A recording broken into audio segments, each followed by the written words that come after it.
Hi, everyone. My name's Heike. I'm a German writer and translator, mostly middle grade and fantasy, and I'm also part of a couple of writing groups on both sides of the Atlantic.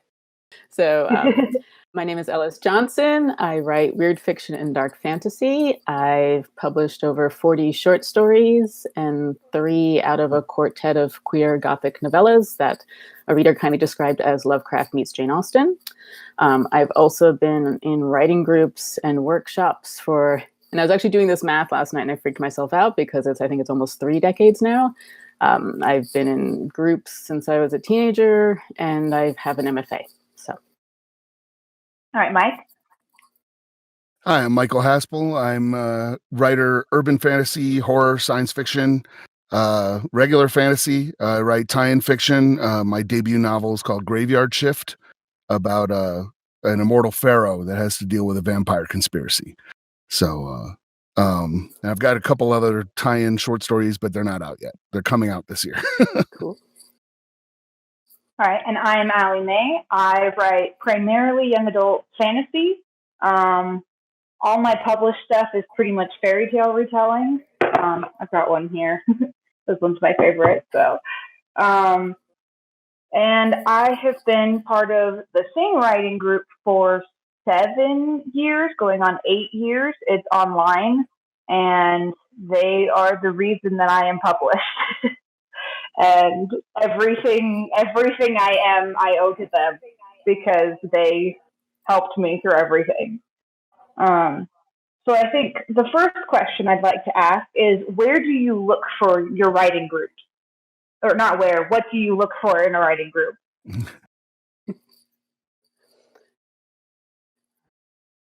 I'm sorry. One of the things, so several different things, right, that we'll probably talk about. But I think one of the things is, not sure this is the right way to put it, but work ethic or volume, maybe, right? Like, am I looking for, like, how much do I write? How much time am I willing to invest in this writing group, right? So am I looking for, if my writing group meets every other week and we do 5,000 words, right? But there are writers who write 10,000 words a week and they meet more, or people who can only work once a month. So that's something to look forward to. Is the writing group going to work with my schedule and with my ability or proficiency as a writer? Yeah, when I was younger, I really just actually wanted the peer pressure. I wanted some kind of deadline to write to, otherwise I would never write. And I've dipped in and out of writing, and so when I feel like I need to come back to it, I just want to know that people will be like, "Where's your work?" And I have nothing to show. And so, but as I've progressed, it's definitely been a matter of trying to find other writers who are at my same level. And again, as Heike was saying about having the same goals, the group I'm in now, we came together because we were all writing horror novels. And we'd all already been previously published, and we were looking to finish those books and get them ready for submission or self-publication. And we've just kept going ever since. And we meet once a month. We submit, 2 weeks beforehand, and then we discuss, but we do 10,000 words. And we've, always, set our boundaries and kind of move towards the same goals. And we're also kind of the same skill level. So a lot of our critique is just really geared towards the same ends. Mm-hmm. And then I look for the similar goals is probably the highest thing, but divergent points of view and honesty. So I'm lucky in the sense that most of my critique group are women. So when I go a little bit hard on the testosterone action stuff, they're just like, this is boring. You know what I mean? And that keeps me honest, because I'm like, wait, boring is bad. I don't want that, So what do I have to do to keep you engaged, even though I do want to tell this really cool action scene that's all guns and shooting and stuff? So that's really what I look for, is honesty. It's interesting that a lot of you have, like, you meet together, once a week or once a month and actually swap, because my writing group does not do that. We're a pretty big writing group. We're online, international, and the biggest thing we do right now is we have accountability partners. So we're kind of paired off, and we just check in once a day, once a week, whatever, just to kind of encourage each other and keep each other going. And only some of us are at the stage where we're actually swapping writing. And so it's kind of interesting that we have different phases that we're kind of going through right now. So my next question is, are any of you in multiple writing groups or just one? Yeah, I'm in multiple. I can't do more than one. Just between the critiques and and then producing my own work. But I think everyone's balance is different, and their time and their energy is different. I was in two for a little while. I was in like a small group that was meeting by Skype, and then I was in the online writing workshop, which is a very large group where you do so many critiques, and then you can post your own work, and you can get dozens of responses that way. But that got really draining really quickly for me. I'm in two writing groups. So one that does like I just said, every other week we submit. And the other used to be, pre-COVID, right? We would just meet on Saturdays, and anybody could come, and it was just a place to go and write in person, right? So you wouldn't sit at home and write by yourself. And with COVID and everything being online, that's changed into we just meet for an hour or two and kind of talk about what we did this past week, what we're planning for the next week, if we're having any questions or anything that we can share about the publishing business or writing or any courses that we've come across or interesting videos. So it's just kind of like an exchange of writing ideas rather than a text-based group. Mm-hmm. Yeah, the other group I'm a part of. I'm a part of is like what Heike was describing. It's more about, it's not a critique group. It's more about the craft or the business.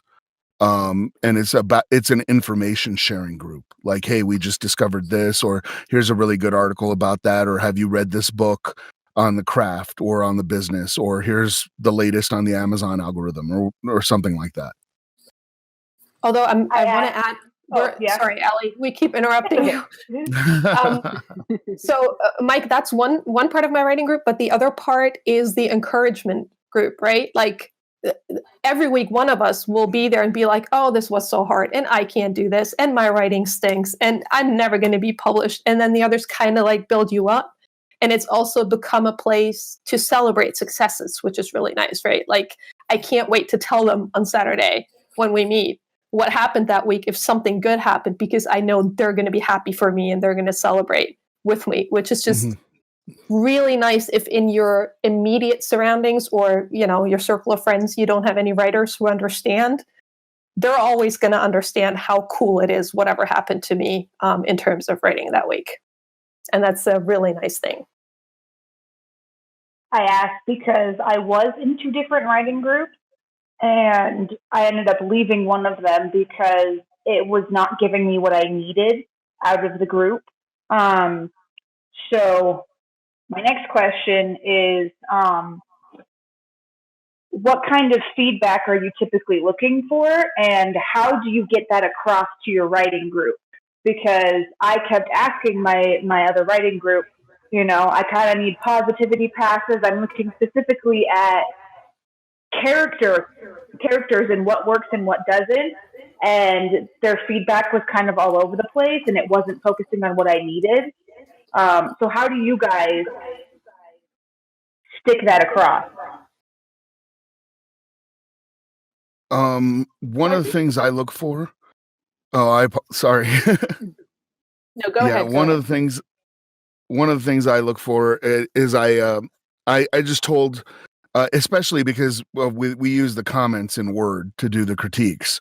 So I'm just like, can you use just a running commentary of your emotions and thoughts as you're going through? So if you're reading something and you just like, And it might be, oh, I don't like this, or it doesn't even need to be specific. I'm just looking for, I was maybe going in this scene, I wanted you to feel suspense or scared, right? And you're just like, this is hilarious. That's wrong, obviously, So I do that, and sometimes I would just say, be very specific as what you're looking for. I was writing a science fiction, sci-fi Western, and so all these Westernisms were creeping in, but I wanted them to sound sci-fi. So I specifically asked my critique group, look for any cliches or anything that you've heard. And so they went through and flagged everything that they could find, and I took those and reworded them to sound more sci-fi. And the more specific you can be, I think that gives people something to work with, and be less general. Just be very, very specific about, this is what I'm looking for. This is exactly, what I need. I mean, I think for me, it depends on the piece, and it depends on where I am with the piece. In general, I'm just looking for people's responses, because I think a lot of times there's things that I don't anticipate that may come out. They may have a completely different take that I didn't even know was in there, so I wouldn't have known to ask about it or not. But when there is something specific, I had a novella that I put through the group a little while ago, and I hated the ending, and I absolutely hated the ending. And I just was like, could you please, the ending is not working for me. Is it landing for you? Is it not landing for you? And I just put that in the manuscript, just put it up at the top as a note, like, this is where I am with this section. I've had people, other writers in the group say things like, I'm just not feeling this, or, I don't know why this character isn't doing what, all specific things. And we just state it up front. But I do think there is a thing in groups where you can kind of, your paths diverge, and you can outgrow it, or you can, your needs change and you move away from the others in the group. And, you have to be willing to kind of let that go, because again, you have to think about, where are you putting your creative energy? And, if they're not giving to you, are you giving to them? And if it's not working on both sides, it's better just to move on to something else.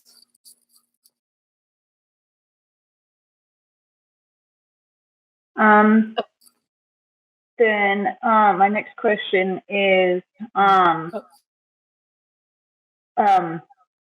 do you handle someone who isn't giving you the feedback you need, specifically in the group?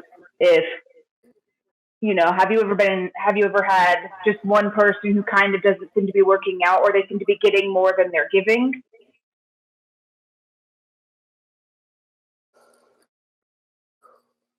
I haven't had that in a long time. I have to think about that for a minute. That's a really awkward situation. And yeah, that's a rough one. I've never run a group, so I've also never had to tackle that head on. And usually if I'm getting feedback from someone that isn't working, I'm just kind of ignoring it. But yeah, that's a really tricky situation, especially in a critique group. I guess what you're saying, Ellis, that it makes sense, right? Are you running the group, or are you part of the group, and how big is the group, right? I mean, if there's 5 or 6 people in it, and there's just one person that's not really pulling their weight, but you can really work with everybody else, you may be able to ignore it. But we had that situation, and the person running the group had to talk with them, right? Like there were rules in our group. You can submit this much, and here's what's expected from you. And when you don't meet those expectations, like you don't give feedback, you don't upload your critiques, whatever, you don't show up to the meetings, you kind of get a warning, I guess, or you have a conversation with the person running the group, and then if you don't hold up your end of the group, then you're asked to go, or to not come back, rather.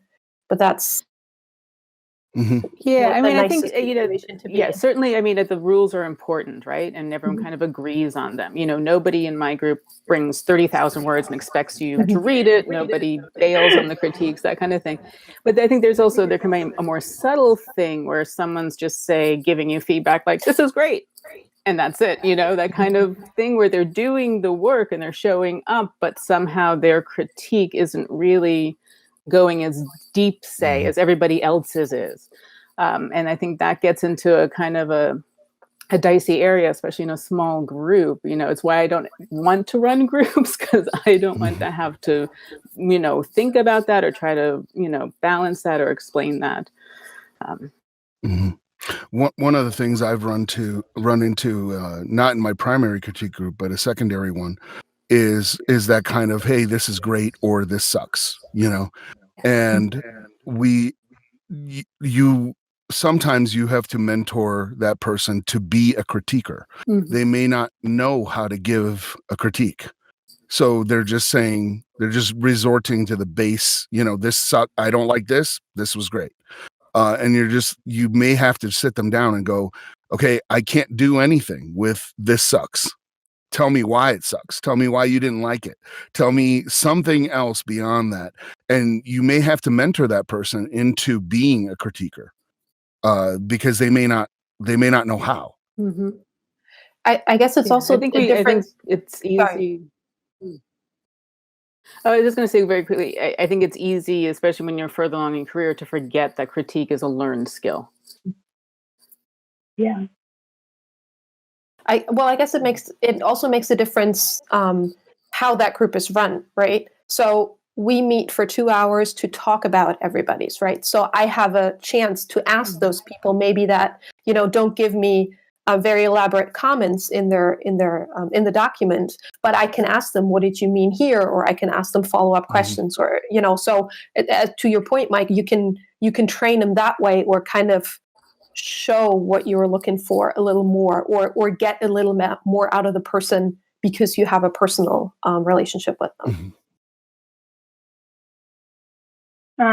So what kinds of things do you need to be ready to do for your writing group?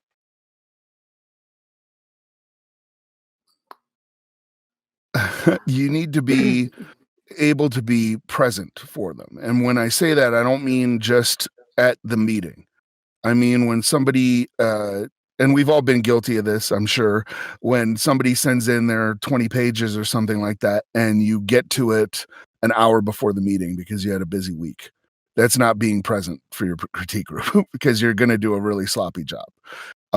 So you should be prepared to look at their writing as much as you would look at your writing. Because if you want to get the best experience out of it, you may see, in my case, I'm lucky. I have several writers that are way better than me in my critique group. And so I'll just look and be like, okay, how did they pull this off? Like, this is really very clever. How did they do this? So I use it kind of as a learning experience as well. But you need to be able to put in the work.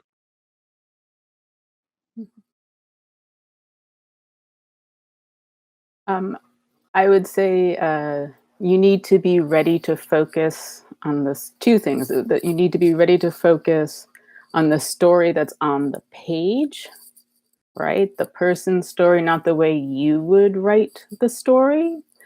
And you need to be generous. I think it's writing is a very emotional act. It's a very personal act.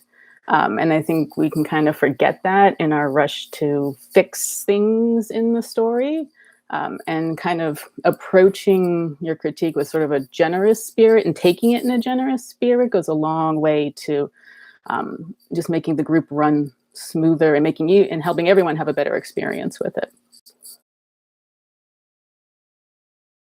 It also helps. I agree with that, absolutely. And I think it also helps to look at who the writer is that you're critiquing a little bit. Are they at the very beginning, like to what level feedback or what kind of feedback do I provide? First of all, what do they want, right? Listen to them and what they're asking for.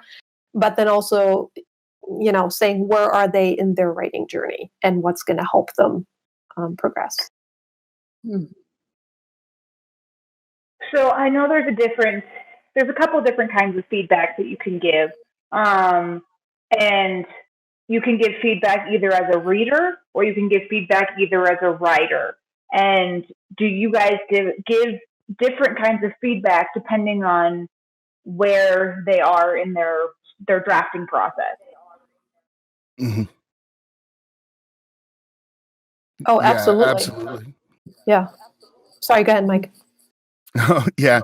So I was gonna say, yeah, absolutely.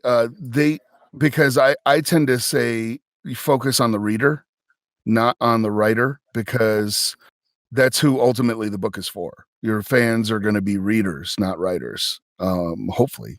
So focus on that aspect of things. But sometimes I'll see something where somebody's using too many ing verbs, which is like a writer thing, and so I'll be like, hey, you're using too many ing verbs.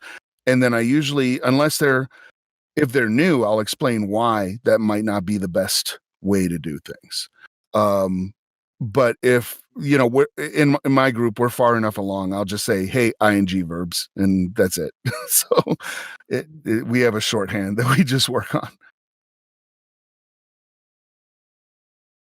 Yes, I would agree with that. And sometimes I think reader feedback is very valuable, right? I'm confused here. I don't understand this. This is boring. And sometimes the writer feedback helps because I can name my problem with the story a bit better, right? Like this conflict, is this a conflict? This is not coming out, as much as it could be, or this climax is not working, things like that. But definitely starting with the reader feedback, I think, is very valuable. And then if you can, as a writer, try and identify a thing, not prescribe, but just identify and be able to use the writer language that you have acquired. Yeah.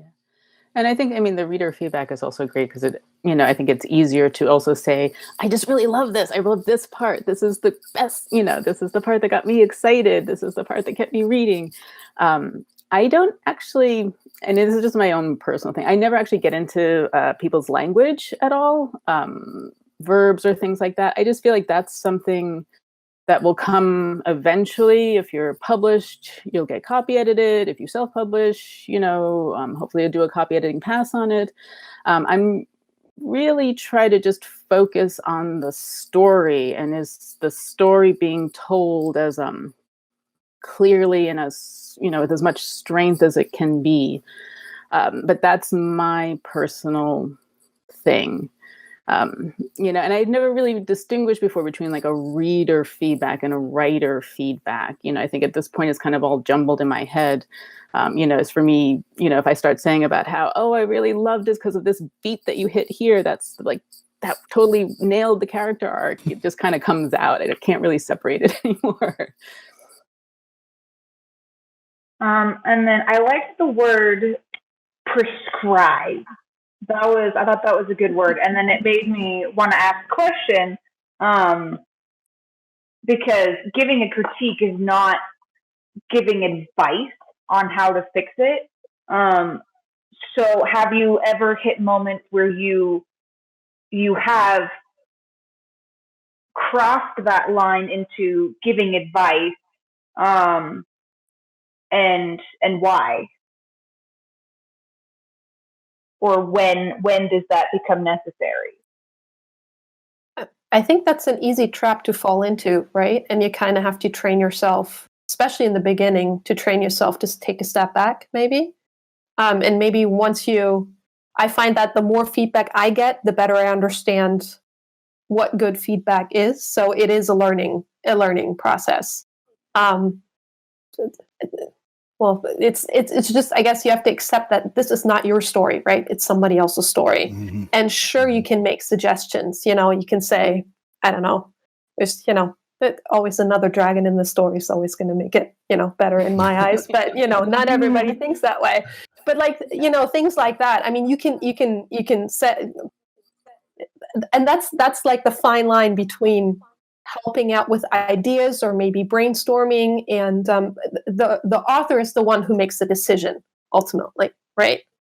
And you can certainly suggest things if you see them, but it's their story. It's not your story. Yeah, I mean, that's what I was also trying to get at before, just for like, approaching the story as it is on the page, not as you would do it. It's I always try to frame it as intent, right? When I'm making suggestions, it's like, if your intent is to go and, take your character and make them the villain, right now they're coming across as a hero to me. So, but if that's your intent, but maybe your intent is to make them ultimately into a hero. So I just try to keep framing it as, what your intentions are. If they're A, maybe this way. If it's B, maybe that way. And at least try to keep it from saying, do this, which is where it really just, and doesn't Gaiman also have that thing about how, when 5 people tell you something is wrong, they're probably right. If they tell you how to fix it, they're probably wrong, that kind of thing. It's, when people are pointing to the same thing and saying it doesn't work, that's definitely something to pay attention to. How they're going to tell you to fix it is another matter. Mm-hmm. Yeah. And when I was just getting started, I fell into that trap quite a bit because my critique group is cross-genre. So we had people that were writing romance and people that were writing mystery and all kinds of stuff. And I would just be like, oh, this is, what would make this way better? More dragons, but it's like, obviously that doesn't really track. But I always ask now, I go, well, this isn't quite working for me. And again, going to character intent, what are you trying to do with this? What are you trying to do here? Because I didn't really respond. Oh, you want this person to be unlikable. Well, then that did work. I did hate them, right? Or and so I'll just ask and go, if you want advice, then I usually just spitball like multiple choice, like, if you want them to be more unlikable, give them a dog and then have them kick it or something. It's like I'll just throw out a bunch of different ideas rather than anything. This is what you should do. Just, hey, here's some examples that would make somebody appear unlikable in your story or something. I like that advice. That's Mike, what you said. Questions are one of the things, right, that are more helpful than prescriptions. Like, what are you trying to do with this? Is this your villain? Is this your, are you really intending for this to be understood this way? And the second one, I think, is summary, right? So it's like, so from this scene, I understand this is the situation, especially when you have world building in fantasy or sci-fi, right? It's like, this is what I understand the situation to be. And then the author can say, oh, that didn't at all come across the way I wanted it to be. Or, yes, you got that exactly right. So kind of mirror it back to them to see if you got their intention right. So what do you guys do after the writing group's over and you have your critiques, your feedback? Do you immediately start addressing the feedback, or do you put it to the side and wait? I'm a big believer in putting it in the drawer for a couple of days. Letting it kind of stew and then coming back to it. Especially the day of critique, because I'm thinking of also everybody else's stories at the same time, and so just kind of put it aside and then look at it with fresh eyes after I've had a chance to digest everything. What I generally do is jot down impressions and notes on whatever the critique group said. Like, especially if it's like, well, 3 people didn't like this, so probably change that. 1 person didn't get this, so I'll just put all that, and then we do our stuff in Word. So I combine the document and then usually print it out, and then I work in Scrivener. So I'll take a snapshot of, there's a function in Scrivener where you can take a snapshot. I'll be like, this is pre-critique snapshot, and then I'll start editing. Usually not that day because our critique group meets kind of late, but the next session I have, I'll just start editing that stuff and then take another snapshot that says post critique, so that I know what's going on.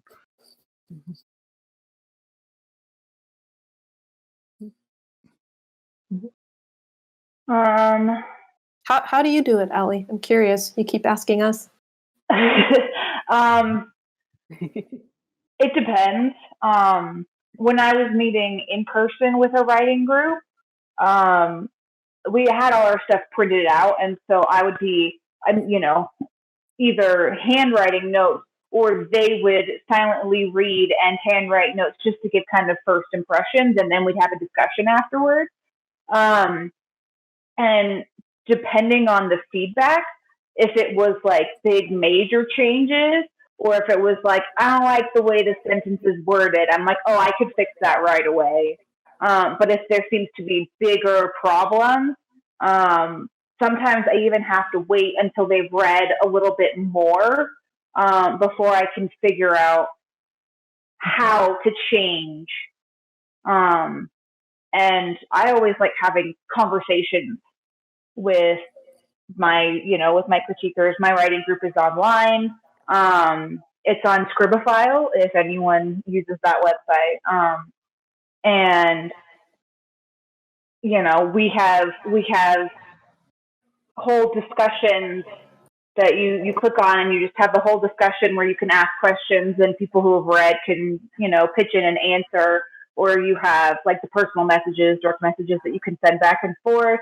And I also contact my accountability partner, and we usually use Snapchat. I don't know why, we just do. And we send each other pictures of our word counts. And like, now that he's reading through it, it's interesting because his feedback changes so much from chapter to chapter, because it's a pretty early draft. And so there's a part where I'm like, I just kind of skimmed over this, I'll write it later, And it's fun because as he gets later in the book, he's like, oh, here's a good idea of what you could do in this missing chunk. So sometimes you do have to wait until they've read the whole thing and can give you an overall impression. But sometimes the changes are pretty obvious that need to be made, and they're easy.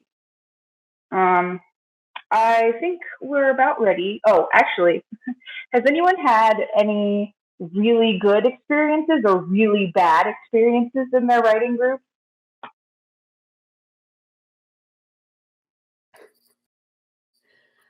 Well, I think when it's going well, it's like it just becomes part of your process, right? It's just you start to work it into and that's the sign of a good, strong group for you. It's like, oh, now I kind of write, and I'm like, oh, I got to remember to ask them what they think about this as I'm doing it.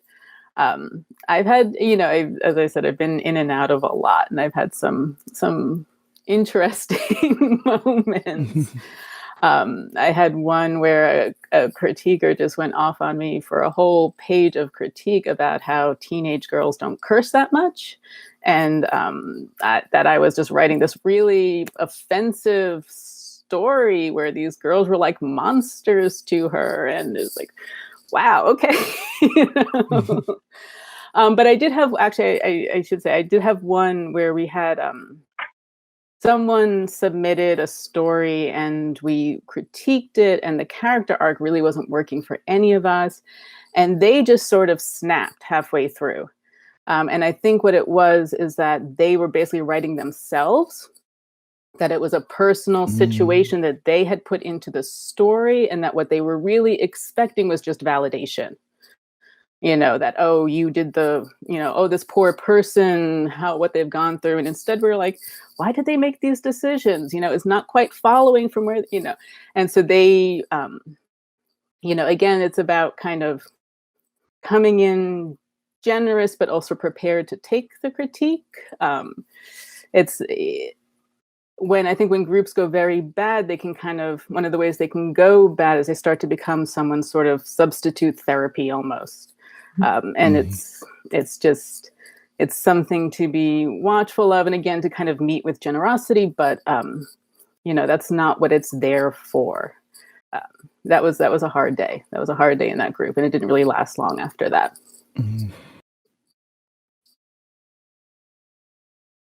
And I've kind of been blessed with good writing groups, and like Alice, like you said, when it's good, you don't really, that's kind of your baseline, right? So, but I do like the celebration moments, right? The rooting for somebody else. You know, we had somebody who was doing a presentation for something last year, and we all read through it, and then we all sent her messages about you can do it and go, and you know, today's the day where you're going to present this. So it's just really nice to have a support system like that, right? People cheering you on in your corner, but also being honest, you know, when they need to be. Things that don't go right. I've been very, very lucky in mine, and after I got published, I wrote a couple short pieces that I was like, you know, I'm trying to just churn this out really quickly. I don't need to put it through my critique group. And then second guessed myself, luckily, and said, no, you know what? I'm going to put it through my critique group. And then the feedback I got back, I was like, I will never make that mistake again of not putting it through my critique group. Because they're a part of my process now. It's just default. It has to go to my critique group. When I talk to editors, I say, well, okay, this is my process. This is what I do, and we're going to need to add on 2 weeks because my critique group needs to look at it. So, do you guys feel? I'm wondering. Do you guys feel it makes a difference to have an in-person group versus a virtual? I don't even know if there's in-person groups anymore, but because so much has moved online. But do any of you guys have in-person groups where you actually see the people that you work with? Yeah. Not right our now. groups. Well, yeah, our groups over Zoom, but we used to meet. We used to meet every 2 weeks in person. And the Zoom meeting is kind of, I would count that as in person versus it being on a forum or Facebook group or something like that.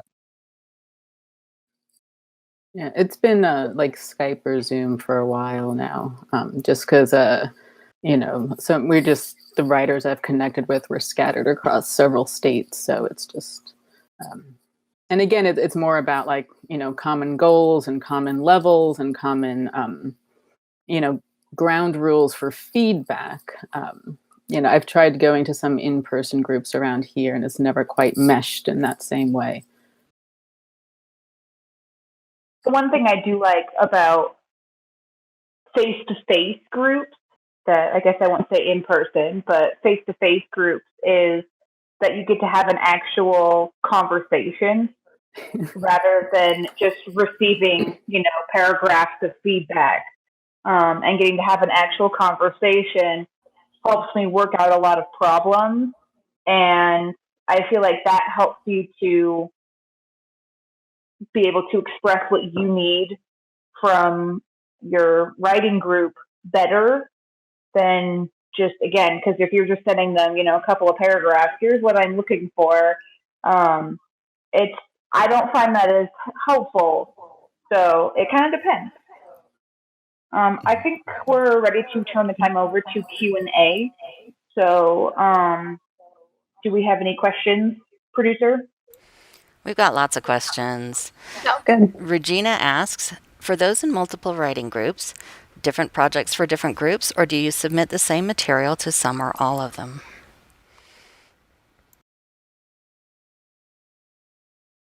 I'm only in one group, so. Yeah, so for me, I only submit material to one group. I am in multiple writing groups, but the other groups are more advice and craft and information sharing. We talk about stories. We might do story analysis on, hey, the last episode of WandaVision. What did everyone think about that or whatever? But I only submit material to one group. I guess it would depend what you're hoping to get out of it, right? What you're hoping to get out of it. You know, do you feel like the one group doesn't give you the feedback that you need, like we've talked about before? Or, you know, is it just, you know, they were divided, 2 of them liked it and 2 didn't, and then you just want like a second opinion kind of? I don't think I would do that continuously. Give the same stuff to 2 different writing groups, but you know, if you're in 2, you may want to spot check on things that you're not sure about. I don't write fast enough to have lots of things on the go at once. But I have thought about, like, in the future, kind of looking to see if there are people who'd wanted to do just a short fiction group, because I feel like that's kind of two different kinds of critique, is short fiction and novella and novel. And I could see the benefit of having, two groups, one for the longer work and one for the shorter work. Mm-hmm. All right, next question. Chaz asks, I'm a young writer and have formed my own writing group among my friends. Do you have any tips or advice to writing groups who are just starting out?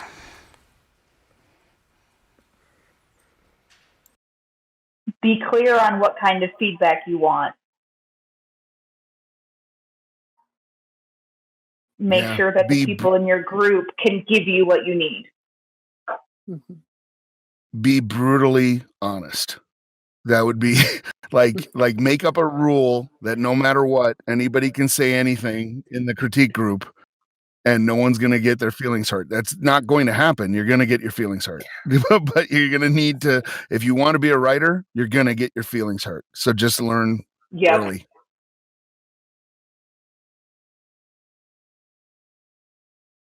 Any other advice?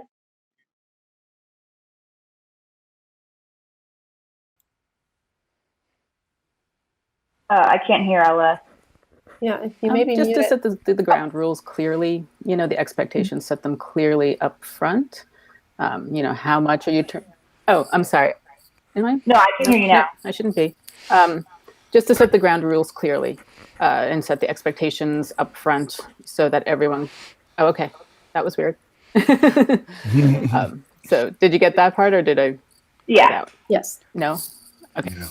All right. Well, let's just move on. Okay. Regina asks, does the group need a leader? Yes. Yeah. Yeah. I would agree. Even if it's just administrative, even if it's just to say, hey, here's the calendar invite, or we're meeting on Tuesday, even if it's just that, you need to have a leader. And going back to the previous question, one of the things I would add is always end on a positive. So even if the person has written the absolute worst thing you've ever read in your life, find something good to say about it. Always end on a positive. My critiquers always call it they call it the critique sandwich, where you do positive, negative, positive. Yes. Yeah. Nick asks... Yes. Go ahead. No, go ahead. Sorry. Nick asks, what are some of the resources to find a group more suited to what you are writing? I have found a couple of groups that I've been part of over the years through the NaNoWriMo forums, which was a great resource for me or the camp or whatever is going on at that time. But that was a great way to find people who write similar things to what I write and who are at a similar level to where I am. Mm-hmm. Yeah, conferences. Yes, conferences. I was going to say, yeah. Especially if the conference does writing workshops, because then you can kind of get a feel for what other people are writing, and you might find someone who's like, "Oh, you're writing kind of interesting things, kind of where I'm at. Do you want to start sharing critiques?" And it kind of can build from there. Mm-hmm. Yeah, I was going to say there's a writer meetup page on the LCUE Discord. I'll also again plug Scribophile.com. That's where I found my writing group, and I love them dearly. It can be a little intimidating at first, but eventually you get a lot of different people giving you feedback, and you can kind of see how the feedback is working for you, and then kind of follow up with certain people. I also wanted, on the same idea, I just want to give 2 quick shout outs to critters.org and to the online writing workshop, the OWW. They're mass critique spaces, but again, as you give and share critiques, you can connect with, writers and kind of say, do you want to take it outside the space? Do you want to start doing something online, just us? It's a really good way just to meet a lot of different writers at one time. Yeah. One more, I am in the writing group I am now because of a referral from a friend. So, if you kind of put out, I'm looking for a writing group to you're writing people or whoever, something might come up, or like a spot opened up in my writing group because it's only 5 people. So, you had kind of right place, right time kind of thing. And that worked out well.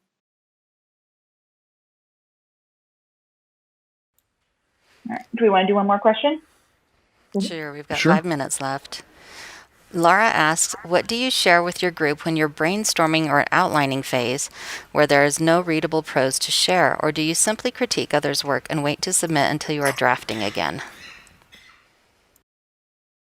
I share outlines. I do big paragraphy outlines, just to see if they even like the idea, if it sounds like it's going to work, or, because a lot of times I'll get people being like, oh man, I love this character, or, oh, I love the idea of this world, even before I start writing, so I can already get an idea of what needs tweaking and what doesn't, just from the idea. Or you just talk. Yes, that works. Character motivation is also something you can brainstorm on. If you need something, or something specific, like you need a profession for this character, or you need a reason for why they would X, Y, Z, or in world building is great to brainstorm.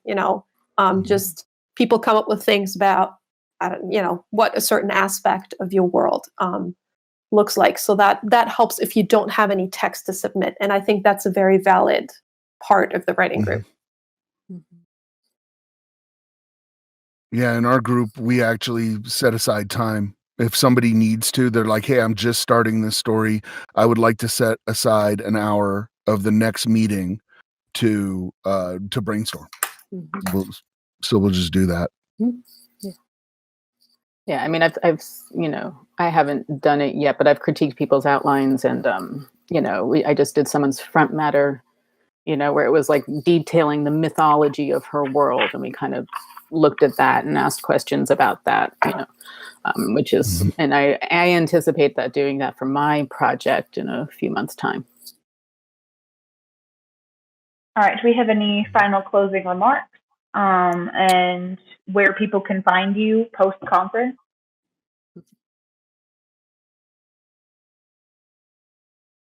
Sure. My final closing remark would have to be, if somebody gives you feedback and it makes you emotional and you want to argue about it, they are probably right.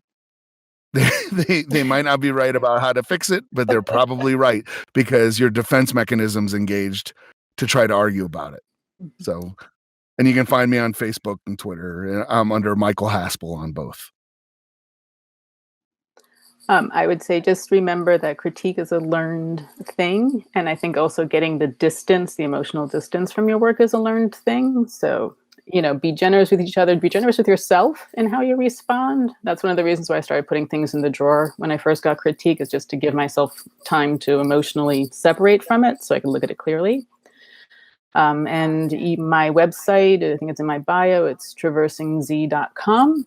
You can also find me on Twitter as Ellis Johnson and on Instagram as Monstrous History. I would say, as advice, if when in doubt, join the writing group or start a writing group. If you can't find one, start a group. See if you can find people who want to join you at any of the places that we've mentioned. But it's, even if you don't stay in it forever, like we've heard from everybody today, that sometimes you just stay with them for 6 months or a year or one project, and that's really going to help you. I think my final advice would be, make sure you're ready to put in the work, because you tend to get back what you give to the group.